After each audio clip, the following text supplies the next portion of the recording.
Let's start there with these negotiations, Congressman. We just learned another 1.2 million Americans filed for unemployment benefits under the CARES Act have expired. Given where things stand now in the Senate, where do we go from here? How do we somehow bridge this gap that reportedly is trillions of dollars apart? Well, first of all, thank you very much for having me, Craig. That 1.2 million, people need to be aware. That brings a total of somewhere around 55 million Americans who have filed, of which 31 million are still unemployed. And so though that number may have come down from expectations, the fact of the matter is it's a part of a big, big number. And what we're trying to do is have a comprehensive plan. You can't do this in silos. What the Republicans want to do is pick something here, pick something over there, and go out and jam us while they go back home. No, this has got to be comprehensive. People are unemployed, and therefore we need unemployment insurance for them. People have mortgages to pay. They need mortgage protection. People are about to be evicted from their rental units, so they need support there. And people are short on food. We need to be doing something with the food stamps. So this is a comprehensive thing. So Pelosi and Schumer are trying to do something of a comprehensive way. If they want to talk about reducing unemployment to $400 supplement rather than a $600 supplement, which we think is required, then what else are you going to do in a comprehensive way to reduce to 400 and not do anything for people who are about to get kicked out on the streets or who are about to be put out of their homes because of the failure to inability to pay their mortgages? This is a very comprehensive thing. And see, we ought to do this, not act as if we are doing one thing or the other. And not to mention state and local governments. These small towns are going to find themselves laying off people, and then that's going to be another problem. And then that will affect the grocery stores, the drug stores, and the other things in these small communities. This economy is in trouble, and it's going to be in a depression if we don't do something quickly. And that's got to be comprehensively, efficiently, effectively, and equitably is what we've got to do. Let's talk Kodak here for a second. The company awarded that $765 million loan from the Trump administration. It's a deal that's facing a storm of scrutiny now, including from Congress.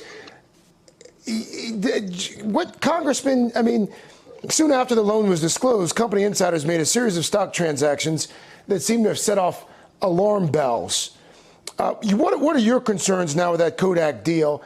And is Kodak cooperating with the investigation so far?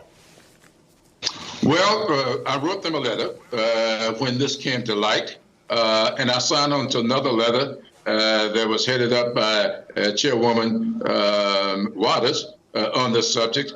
And I have read just today that maybe the SEC is looking into these stock transactions. Something is going on here. Kodak make great cameras, but I don't know whether or not they got into business doing pharmaceuticals. We've had people doing pharmaceuticals forever, experts. So why all of a sudden someone that's making cameras, all of a sudden they're getting money from the federal government, $765 million, to go into a field they have no expertise in? That is very alarming. It's the same kind of thing that we've got. And we just got, you may have seen, back $109 million. I sent out a letter back in June the 16th, followed up on July 28th. And now we got the Ensign Group of nursing homes returning $109 million. They said to us that they didn't even apply for the money. It came to them unsolicited. And we decided that they didn't need it because we saw their quarterly reports, and their quarterly reports were saying they were making more money than they ever made before. So why were we giving them money to stay open when they were making more money than they ever made before? So these kinds of things are going throughout this government, and that's why the select subcommittee that I chair is so needed. $119 million returned thus far because we got $10 million back earlier, and we are in the process of overseeing various other transactions. There's a lot in the milk that ain't clean here. Let's talk politics here for a moment. You've been quite instrumental to Joe Biden's campaign.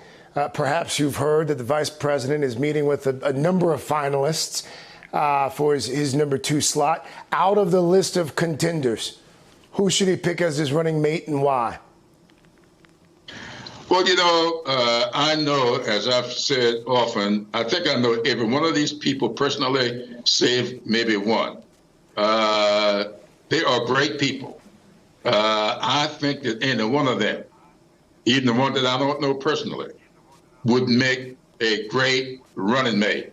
What we've got to do here is get someone who complements the former vice president on the ticket, and someone who will help energize our base. This is going to be a very, very horrible campaign. I can tell you that. We have an occupant in the White House who will not tell the truth about anything, will say anything, will do anything, I believe, to try to hold on to power.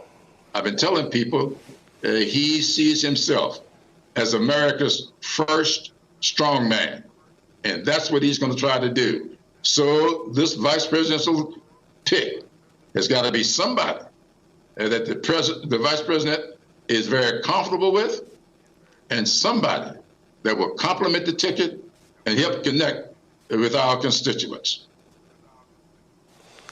Those are your public thoughts. Privately, have you had any conversations recently with the vice president? Have you said, hey, Joe, here's who I think you might want to consider?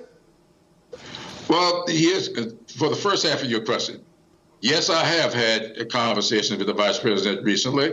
And yes, I'm not going to be coy about this. We have had discussions about what we need to do this fall. We're putting this campaign together. He's putting his team together. He's asked my advice, and I've given it to him. But you know me very well, and you know well that I'm not going to share with you or the public any conversations I've had with Joe Biden. Yeah, well, you can't blame me for trying. Congressman Jim Clyburn. Congressman, thank you. Thanks for your time, sir. Hey there, I'm Chris Hayes from MSNBC. Thanks for watching MSNBC on YouTube. If you want to keep up to date with the videos we're putting out, you can click subscribe just below me or click over on this list to see lots of other great videos.